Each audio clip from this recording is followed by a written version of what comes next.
Hey everybody, so today we're going to start talking about tables. We can use tables for a number of different purposes. Some common uses of tables include if you want to show some summary statistics, or if you have a regression analysis, a statistical analysis, and you want to show the results. That's something we're going to be talking about in a later lesson. Today we're going to be talking about displaying basic information, some observations or summary data like a mean that you want to compare across a small number of cases. But you don't want to do it in a line chart or a bar chart because you want to get into a detailed discussion of the specific numbers involved, and you want the reader to really have a sense of that. So you don't want to just do it with annotations in a line chart or a bar chart or scatter plot or something like that. So to do that, I'm going to show you two packages that are really good for displaying tables. One is the Cable Extra package. The other is the GT package, which is fairly new but is rapidly developing at the time that I'm recording this video. And then the data that we're going to be using is census data. We're going to be using another R package for that called tidycensus. And specifically, we're going to be looking at data on income from the American Community Survey, or ACS, the 5-year ACS. Okay, so the first thing we need to do before we can get started with displaying the information in tables is to actually gather the data. So let's go ahead and get started with that.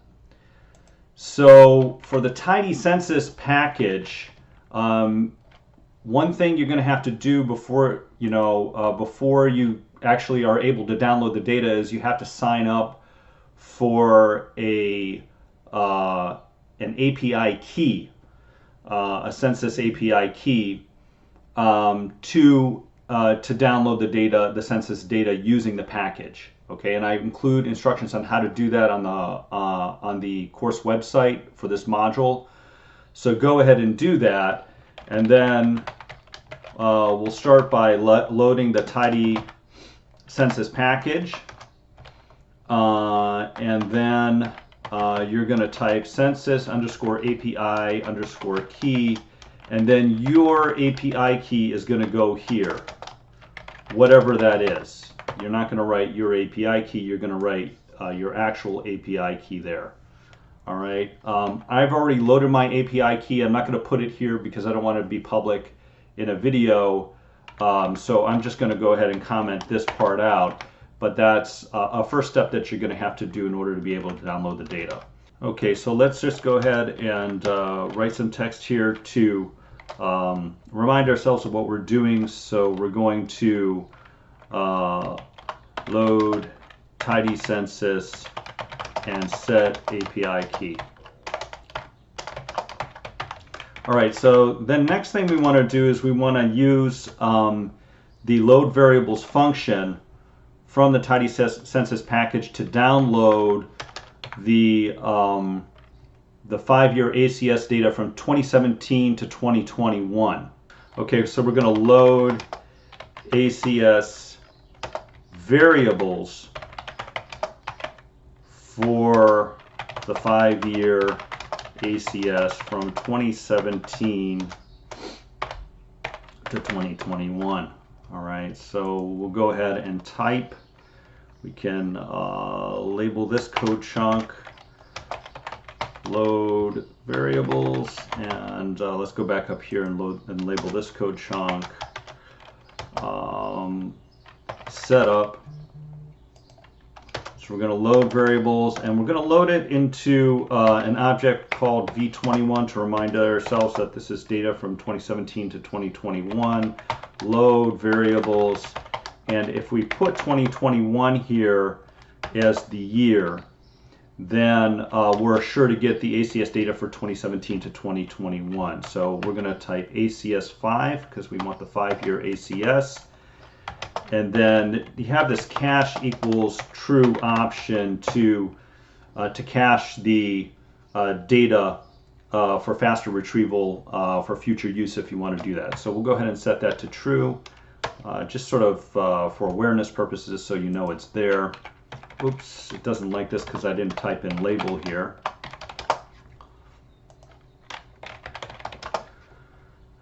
All right, so we can go ahead, run that chunk, and then we can run this chunk.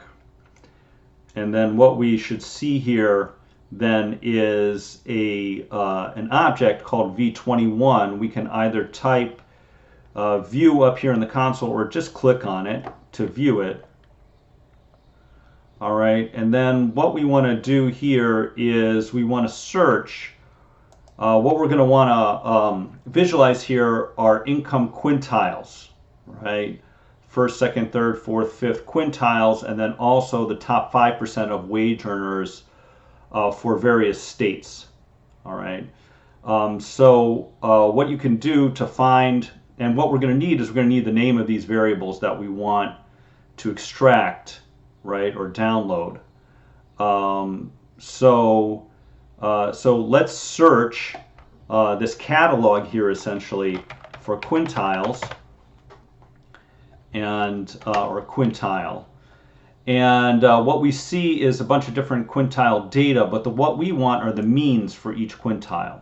Okay, the estimate of the means for the quintiles, and we're going to go one lowest quintile through the highest quintile, and then the top 5%. So we're just going to make a note that these are B19081 underscore 001 through B19081 underscore 006. Okay, so that's what we're going to be downloading. We can just keep that there for reference in case we need it. So let's go ahead now and actually get the data. Let's get, and we'll wrangle it at the same time in the same code chunk on income quintiles. All right, and we'll do a code chunk here, and we'll label it get ACS data. Whoops, let's not forget the label for the label. All right, and we're going to need a couple of libraries here, a couple of packages. So first we're going to be using string R, and I'll show you how we're going to use that in a little bit. And then we're also going to be using, of course, dplyr, as you might have guessed, to wrangle the data. And we're going to store this all in an object called quintiles. And we're going to use the get ACS function to retrieve the data from the API. So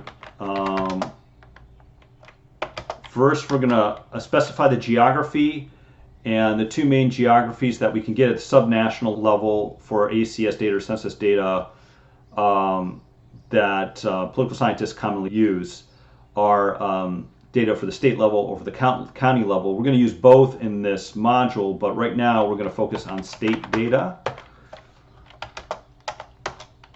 And our variables are going to be Q1. We're going to label the quartiles Q1 through Q5, and then we're going to have, for the top 5%, top 5. Okay, so let's go ahead and get that part set up first. Q1, Q2, Q3,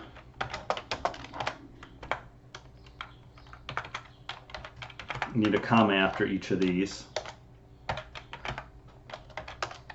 Q4, we'll come back and fill all this in a little bit. Q5, and then top 5. And we said that these were, I've jotted this down here, so it's B19081 underscore 001. B19081 underscore 001. Let's just go and check that one more time. B19081 underscore 001. That's right. Okay, now from here, what we can do is we can just copy this a few times And we know that this is going to be, Q2 is going to be 2, Q3 is going to be 3, 4, Q5 is 5, and then the top 5% of wage earners is 006. Let's go ahead and check that one more time, make sure. Lowest quintile, second, third, fourth, highest, and top 5%. Okay? So those are the main data that we want. And then we want it for a specific time period, obviously. So, oops. Let's give ourselves a little space there. And here, the year, we're going to put year as 2021, and then we're sure to get the 2017 to 2021 data that way. And then we also have to put, to get the census variables in the column, we have to specify the wide format. Otherwise, it's going to give us state year observations. So for our table, the way we want to display it is in wide format. So we're going to specify output equals wide. Okay. And that is the get ACS call.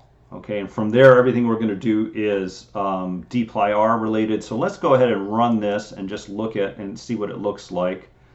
Did I do something wrong? Get ACS. Yes, I don't need that.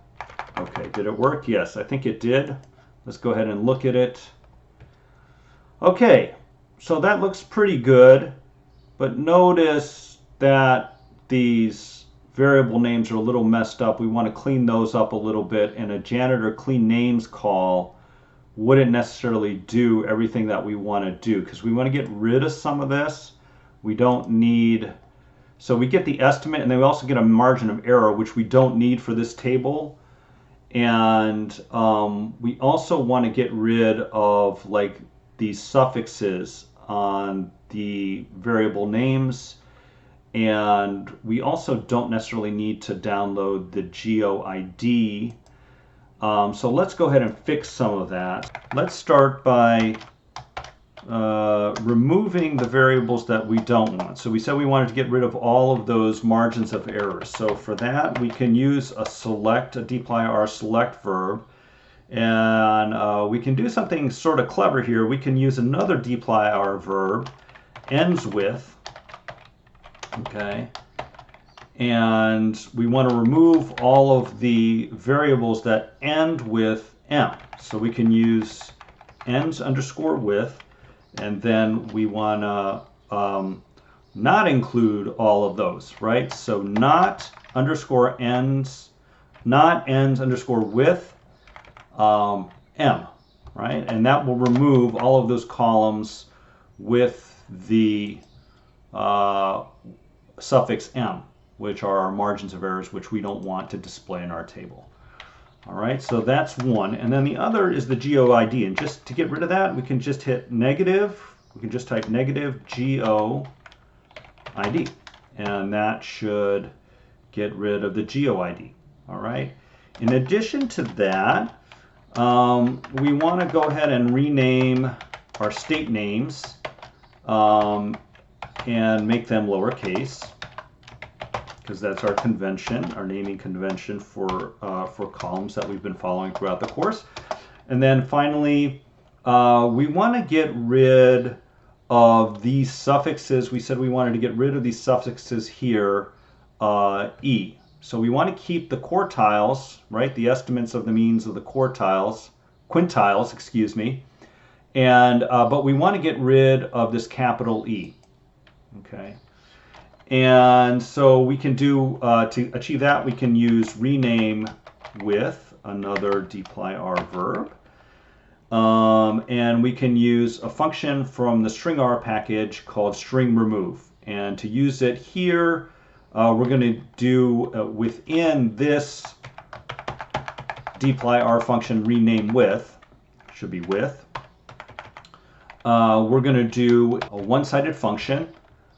So a tilde string remove, all right, and then we're going to type dot, comma, and then E, quotation marks, and E. All right?